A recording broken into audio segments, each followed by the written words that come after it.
मुनि की प्रवृत्ति आगम के अनुकूल होने पर ही सार्थक होती है। आगम से अनुबद्ध चर्या ही हमारे लिए कल्याणकारी है।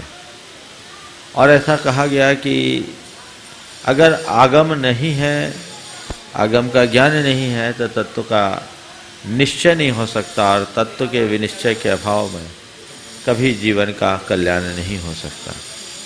आगे के प्रसंग में इसी बात को ये कह रहे हैं कि अगर आगम नहीं है, आगम का ज्ञान नहीं है, तो उसके जीवन में मुनिपना ही नहीं। अथ आगम ज्ञान तत्पूर्व तत्वार्थ श्रद्धान तद उभय पूर्व संयतत्वानाम योगबद्धस्य मोक्ष मार्गत्वम नियमयते। मोक्ष मार्ग हमारा तब कब घटेगा? जब आगम का ज्ञान हो और आगम के ज्ञान पूर्वक तत्वार्थ का श्रद्धान हो। आगम ज्ञान और तत्वार्थ श्रद्धान के साथ संयम हो, तब मोक्ष मार्ग होगा। तो आगम ज्ञान, तत्वार्थ श्रद्धान और संयम, इन तीनों की युगपत्ता होने से मोक्ष मार्ग घटित होता है। उसके अभाव में मोक्ष मार्ग नहीं कहलाता। यही बात आगे की गाथा में कह रहे हैं। आगम पुब्बाडिठे अणहौदिजस्सेह संजमो तस्य नथीति भनदिसुत्तम असंजदोहो दिकिदशमनो।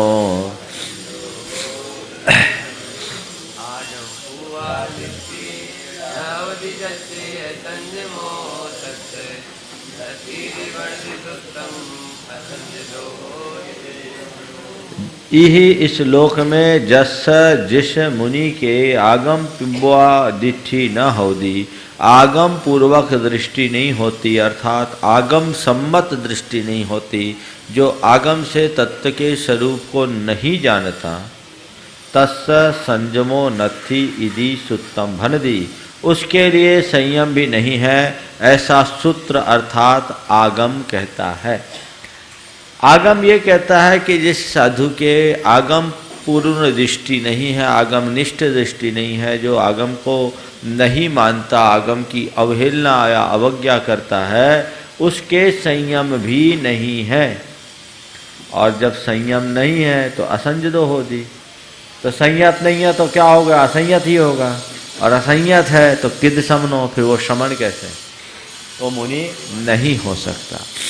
तो श्रमण का सामान्य, मुनि का मुनिपना आगम पूर्वक दृष्टि होने पर ही संभव है, अन्यथा नहीं है। इसलिए आगम पूर्ण दृष्टि होनी चाहिए, उसके बिना कुछ नहीं। देखो ये 2-3 गाथाएं जो भी आने वाली है, बहुत महत्वपूर्ण गाथा है। हाँ हाँ हाँ, मुनि वो है जिसका 6वां गुण स्थान है, असंयत हो गया।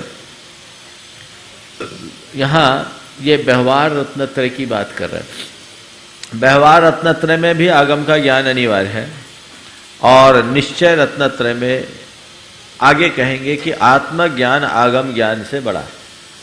आगम ज्ञान से भी ज़्यादा महत्वपूर्ण आत्मज्ञान है। आत्मा के ज्ञान के अभाव में आगम का ज्ञान कोई मतलब नहीं रखता। यही अमृतचंद जी को ही देख रहे हैं। यही सर्वस्यापि स्यात्कार केतन आगम पूर्विकया तत्वार श्रद्धान लक्षणया दृष्टया शून्यस्य स्वपर विभागाभावात् काय कसायै सह ऐक्यम अध्यवस्तो अनिरुद्ध विषयाभिलाषतया षड्जीव निकाय घातिनो भूत्वा सर्वतोपि कृत प्रवृत्ते सर्वतो निवृत्ति अभावात् तथा परमात्मक ज्ञानाभावात् गे चक्र क्रमाक्रमण निरर्गल ज्ञप्तितया ज्ञान रूप आत्मतत्व एकाग्र प्रवृत्ति अभावाच्च संयम एव न तावत् सिद्धे। स्यात्कार है केतन यानी चिन्ह जिसका, ऐसी आगम पूर्वक जो तत्वार्थ श्रद्धान लक्षण वाली दृष्टि है उससे जो शून्य है, यानी आगम पूर्वक तत्वार्थ श्रद्धान रूप दृष्टि से जो शून्य है, उसके लिए स्वपर के विभाग का अभाव हो जाएगा।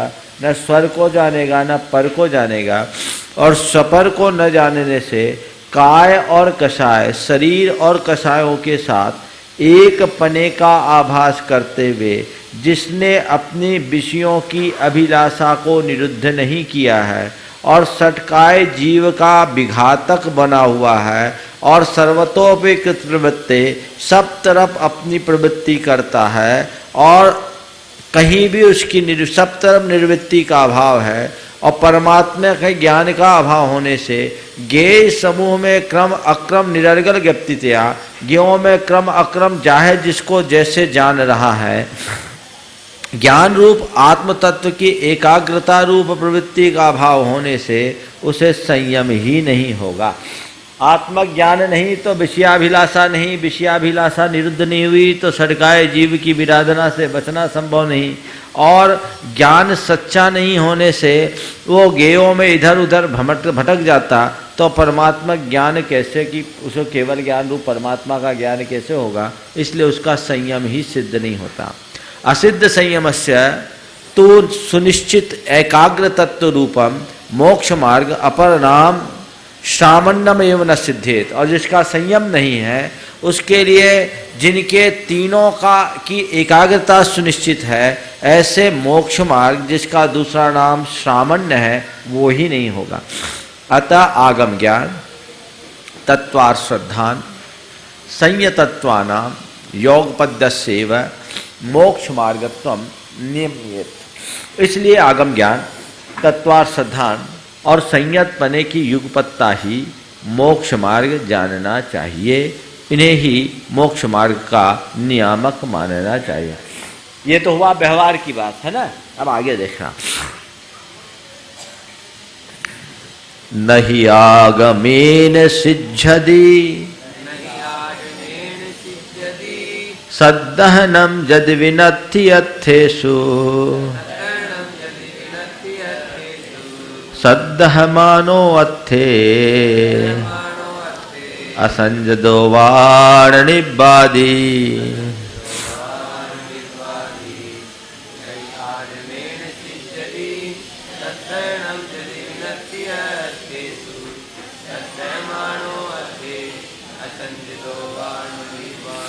भले तीनों चाहिए, श्रद्धान भी चाहिए, ज्ञान भी चाहिए और आचरण भी चाहिए।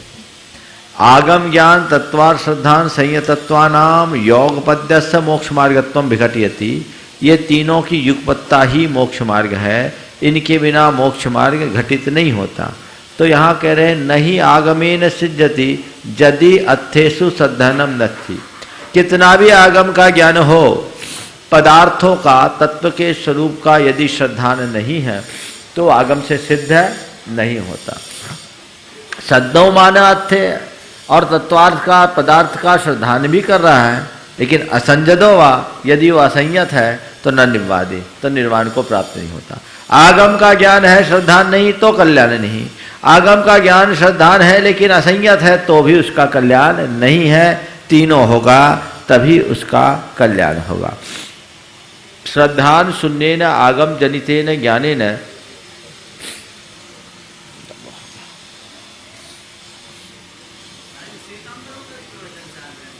नहीं, उनके यहाँ एक दूसरा घट है प्रवचन सारो आगम जनितेन ज्ञानेन, श्रद्धान से शून्य आगम से उत्पन्न ज्ञान के द्वारा, और तद अविना भाविना श्रद्धानेन च संयम शून्येन न तावत सिद्धति, और ज्ञान के साथ ही जो श्रद्धान है उस श्रद्धान के अभाव में और संयम से शून्य होने पर कोई सिद्धि को प्राप्त नहीं होता।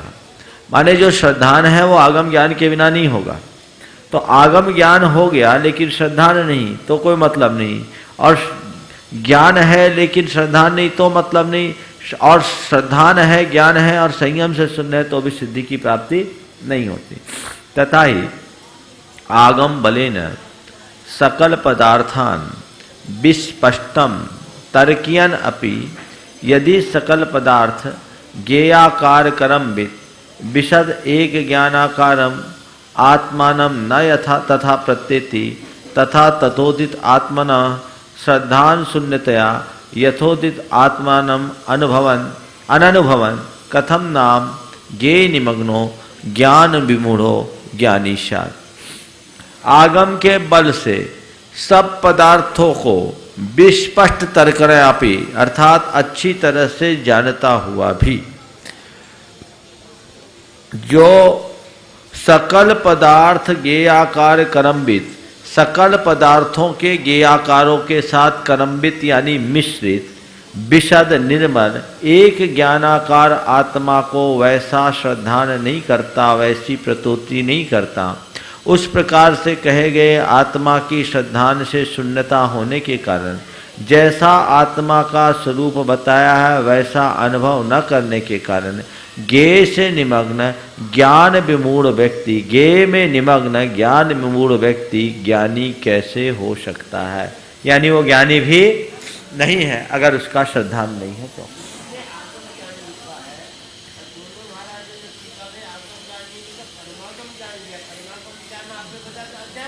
हाँ, एक ही बात है, आत्मा अनात्मा की बात है। किसने लिखा परमागम?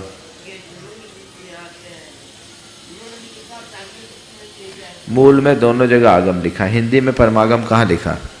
आगम आगम तो लिखा है, परमागम कहाँ लिखा? हिंदी कहाँ पढ़ लिया परमागम आपने? तात्पर्य वृत्ति में आएंगे तब बात करिएगा। अभी हम क्या पढ़ रहे हैं? आत्मख्याति पढ़ रहे हैं, तत्व प्रबोधिनी पढ़ रहे हैं। अज्ञानिनश्च ज्ञेयोत्को भवन अपि आगम किम कुर्यात्। और अज्ञानी व्यक्तियों के लिए ज्ञेय को बताने वाला होने पर भी आगम क्या करेगा? कुछ नहीं करेगा। तथा श्रद्धान शून्यात् आगमात् नास्ति सिद्धि। इसलिए आगम का कितना भी ज्ञान हो, श्रद्धान नहीं है तो सिद्धि नहीं। देखो एक बात बताओ, आगम का ज्ञान हो और उसको श्रद्धान हो ये जरूरी नहीं। ज्ञान तो बुद्धि का विलास है। अच्छे अच्छे आगमज्ञ आगम के श्रद्धान से शून्य भी हो सकते हैं। कई लोगों के साथ ऐसा देखने में आता है कि आगम की बातें बड़े बड़े करते हैं लेकिन कोई श्रद्धा नहीं। हम क्षुल्लक थे, नैनागिर में संघ था, एक महानुभाव आए, अध्यात्म के कुछ विशिष्ट रसिक थे, तो पुण्य पाप की कुछ चर्चा चल रही थी। हमने ऐसी चर्चा में उनसे कहा, आपने गोमट सार देखा है? बोले उसमें क्या रखा है? उसमें क्या रखा है? नाम था उनका चमन भाई, विद्वान थे। मैंने जैसे बोला, मैंने आपने गोमट सार देखा? बोले उसमें क्या रखा है? हमने हाथ जोड़े, बोले आपके साथ बात करने में मैं समर्थ नहीं हूं, मैं आपको पात्र नहीं मानता। ना आप अपना समय बर्बाद करो ना मेरा समय बर्बाद करो। तो कई ऐसे लोग होते हैं जिनको आगम का अभ्यास एक व्यसन की तरह हो जाता है। पढ़ना है पढ़ना है पढ़ना है, जो उसमें लिखा उसका श्रद्धान तो हो, उसके अनुरूप काम करें। और कई ऐसे होते हैं जो कई चीज़ों को पकड़ते हैं लेकिन उसके अंदर शंका बनी रहती है। भगवान महावीर के जो 11 गंधर्व थे, इंद्रभूति, अग्निभूति, वायुभूति, इन तीनों के बारे में डॉक्टर नेमीचंद जैन ने, ज्योतिषाचार्य ने, भगवान महादेवशंकर महावीर और उनकी आचार्य परंपरा नामक पुस्तक के पहले भाग में बहुत अच्छा लिखा। उसमें उन्होंने लिखा कि तीनों अपने आप में वेदांत के पारगामी थे, दुनिया उनको सर्वज्ञ तुल्य मानती थी, लेकिन तीनों के मन में एक एक सूक्ष्म शंका थी जिसका निवारण, एक को आत्मा के अनेकत्व के विषय में संशय था, एक को आत्मा के सर्वव्यापित्व के विषय में था और एक को आत्मा के कर्तृत्व के विषय में था। ऐसे कुछ शंकाएं थी। सबको उसका व्याख्यान सुना रहा है, समझा रहा है, लेकिन खुद के मन में शंका। और भगवान महावीर के दर्शन से उनके मन की शंका का निवारण हुआ तो समर्पित हो गए। तो कई बार ऐसा होता है कि ऊपर से व्यक्ति कह रहा, अंदर उसका श्रद्धान नहीं है। पढ़ रहे, विद्वान है इसलिए कि दूसरे को बता रहे हैं, ये हमारी जीविका है, ये लोकप्रियता का आधार है, इसलिए आगम की बात। एक विद्वान का नाम नहीं ले रहा हूँ, उसने एक दिन पुराणों के विषय में टिप्पणी की, ये तो सब अतिरंजना से भरी बातें हैं, मैं इन पर विश्वास नहीं करता।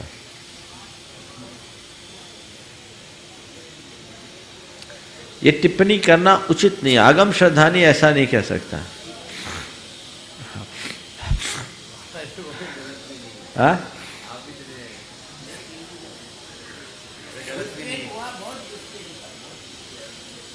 मूल तत्व में भ्रांति नहीं होनी चाहिए। चलिए, तथा श्रद्धान शून्यात आगमात नस्ति सिद्ध किंच सकल पदार्थ ज्ञेयाकार करम्बित विशद एक ज्ञानाकार आत्मानं श्रद्धानो अपि अनुभवन अपि यदि स्वस्मिन् एव संयम न वर्तयति। यदि सकल पदार्थ रूप ज्ञेय के आकार से मिश्रित विशद एक ज्ञान आकार वाले परमात्मा का श्रद्धान करते हुए भी, अनुभव करते हुए भी अपने में ही संयम करके प्रवर्तन नहीं करते, तदा अनादि मोह राग द्वेष वासनोपजनित पर द्रव्य चंक्रमण स्वैरिन्याश्चित वृत्ते, तो फिर अनादि मोह राग द्वेष की वासना यानी संस्कार से उत्पन्न पर द्रव्य में घूमने की जो स्वैरिणी चित्त, स्वेच्छाचारी चित्त की वृत्ति है, मनोवृत्ति, मन की मनोवृत्ति क्या है? पर द्रव्य में बेखौफ होकर घूमना। अजय, पर द्रव्य में बेखटके घूमना और उसका कुछ नहीं, तो स्वेच्छाचारीता छोड़कर जो पर द्रव्य में घूमने वाला है, ऐसा मन स्वस्मिनेव स्थानात् निर्वासन निकंप एक तत्व मूर्छित चिद वृत्त्याभावात् कथम नाम संयत स्यात्। फिर अपने आत्मा में स्थानान् निर्वासन निकंप एक तत्व मूर्छित चिद वृत्त्याभावात्, अपनी आत्मा में लीन होने की जो एक चित्त वृत्ति है उसका अभाव होने से वो संयत कैसे होगा? और असंयतस्य च यथोदित आत्मतत्व प्रतीति रूपम श्रद्धानम यथोदित आत्मतत्वानुभूति रूपम ज्ञानम वा किम कुर्यात्। और असंयत के लिए जैसा आगम में कहा गया ऐसे आत्मतत्व की प्रतीति रूप श्रद्धान और जैसा आगम में कहा गया ऐसा आत्मतत्व की अनुभूति रूप ज्ञान क्या करेगा? असंयत के आत्मतत्व का श्रद्धान जैसा आगम में कहा है और ज्ञान कुछ नहीं करने वाला, चाहे उसको तुम शुद्धात्मानुभूति भी क्यों न कहो। ततः संयम शून्यात् श्रद्धानात् ज्ञानात्वा नास्ति शुद्धि। इसलिए निष्कर्ष ये निकला कि संयम से शून्य ज्ञान से, श्रद्धान से या ज्ञान से सिद्धि नहीं है। अतः आगम ज्ञान तत्वार श्रद्धान संयतत्वानाम अयोग पद्यस्य मोक्ष मार्गत्वम विघटयति। इससे निष्कर्ष हुआ कि आगम ज्ञान तत्वार श्रद्धान और संयतत्व के अयुक्पत्ता से मोक्ष मार्ग नहीं होता। आगे देखो, जम्मन्नानि खम्मं खवेदि भवसय सहस्र कोटिः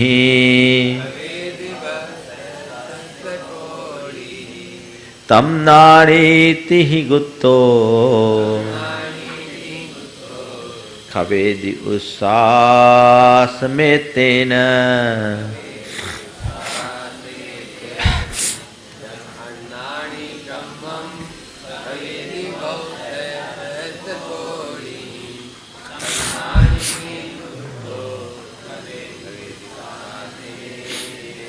अब कह रहे हैं देखो, आगम का ज्ञान हो गया, तत्वार्थ का श्रद्धान हो गया और संयम भी धार लिया, लेकिन ये जब तक व्यवहार रत्नत्र है तब तक मुक्ति नहीं है।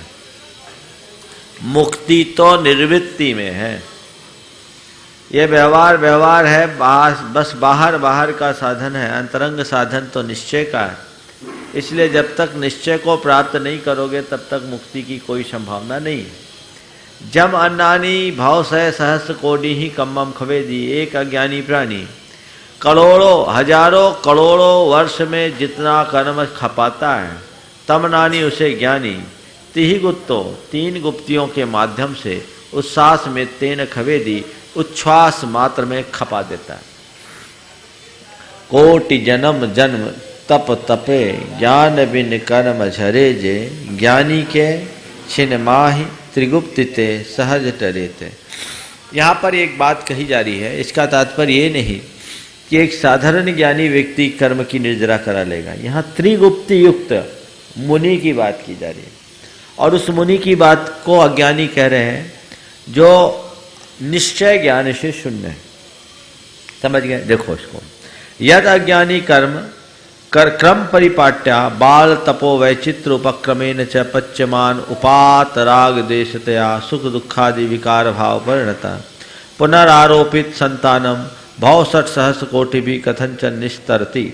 एक अज्ञानी क्रम से चले आ रहे अपने बाल तप आदि की विचित्रता के माध्यम से निरंतर उदय में आने वाले राग देश के कारण सुख दुख आदि के विकार भाव से परिणत होकर और उसी परंपरा के साथ आगे बढ़कर हजारों करोड़ वर्षों में जिस कर्म का निस्तार करता है, यानी कर्म की निर्जरा करती है, तदेव ज्ञानी सात्कार केतन आगम ज्ञान तत्वार्थ सिद्धांत संयतत्व योग पद्यातिशय प्रसाद आसादित शुद्ध ज्ञानमय आत्म तत्वानुभूति लक्षण ज्ञानित्व सद्भावात् काय वांग मनः कर्मोपरम प्रवृत्त त्रिगुप्तत्वात् प्रचंड उपक्रम पच्यमानम अपहस्तित राग देशतया दूर निरस्त समस्त सुख दुखादि विकार है।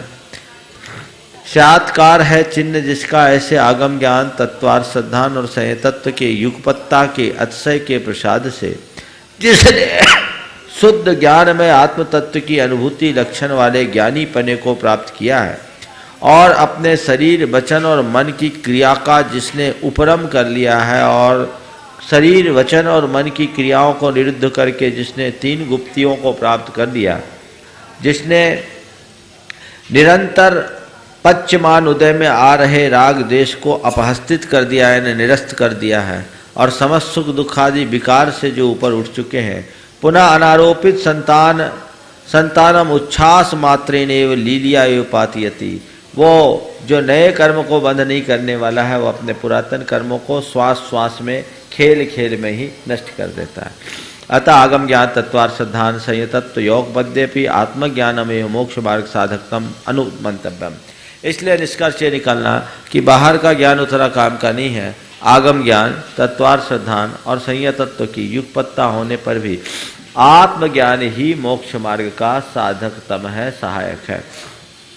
देखिए यहाँ पर आगे एक गाथा और आएगी जिसमें ये कहेंगे कि निर्विकल्प समाधि रूप जो निश्चय मोक्ष मार्ग है वही हमारे लिए मोक्ष का कारण है, बाकी तो अकिंचित कर ही है। आगे की 2 गाथाएं बहुत महत्व की है।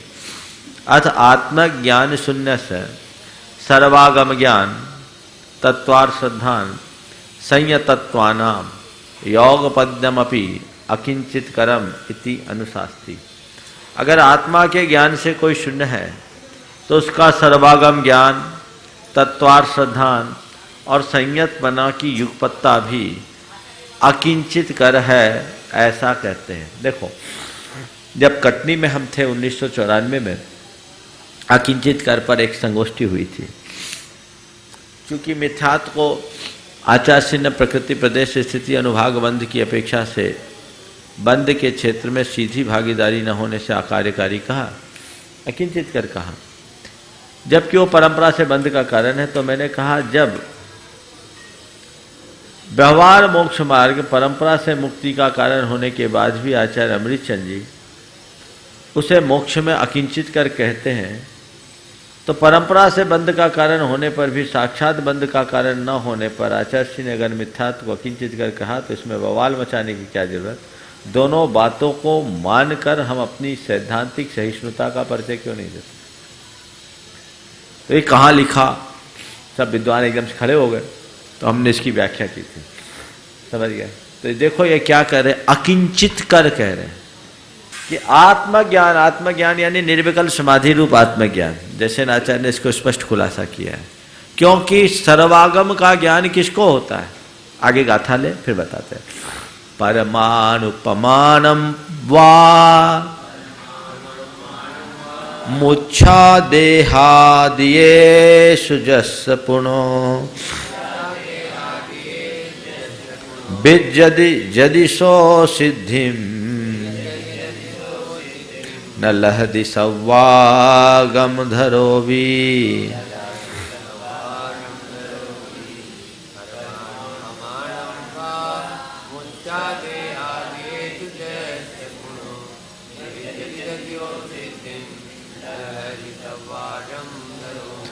कह रहे देहादियेषु शरीर आदि के प्रति जस जिसकी परमाणु प्रमाणम व मूर्छा, परमाणु प्रमाण भी एक परमाणु बराबर भी मूर्छा यानी आसक्ति होती है। सो सिद्धिम न अगर विद्यदि एक परमाणु प्रमाण में भी मूर्छा उनके शरीर आदि के प्रति विद्यमान है तो सो सिद्धिम न लहदी, वो मुक्ति को प्राप्त नहीं करता। क्यों? सर्वागम धरो भी, सर्वागम का ज्ञाता हो तो भी मुक्ति को प्राप्त नहीं करेगा, शुद्ध केवली कल्प हो तो भी मुक्ति को प्राप्त नहीं करेगा। एक बात ध्यान रखना, सर्वागम का ज्ञान किसको होता है? शुद्ध केवली को। द्वादशांग का ज्ञान 11 अंग और 14 पूर्व। आगम का विधान है 10 पूर्व से ऊपर का जिसको ज्ञान होता है वो सम्यक दृष्टि होता है। धवला की 9वीं पुस्तक में ऐसा लिखा कि 14 पूर्व का जो ज्ञाता होता है वो उस भाव में असंयम को प्राप्त नहीं होता और पूरे संसार काल में मिथ्यात्व में नहीं आता, उसका सम्यक नहीं छूटता। जिसके सानिध्य में बैठने वाले का सम्यक दर्शन, साइक सम्यक दर्शन हो सकता है, वो मिथ्यात्व में कैसे जाएगा? आचार्य कुंद उसके सम्यक्त पर चैलेंज कर रहे हैं। समझ गए कि वो सब कुछ हो तो भी अगर आत्मा का ज्ञान, क्योंकि द्रव्य ज्ञान अलग है, भाव ज्ञान अलग है, निर्विकल्प समाधि के अभाव में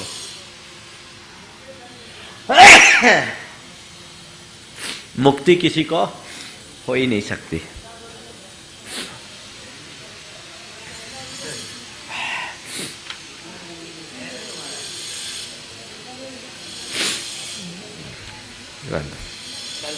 इसकी टीका है, विषय बहुत अच्छा है इसका, कर लेंगे।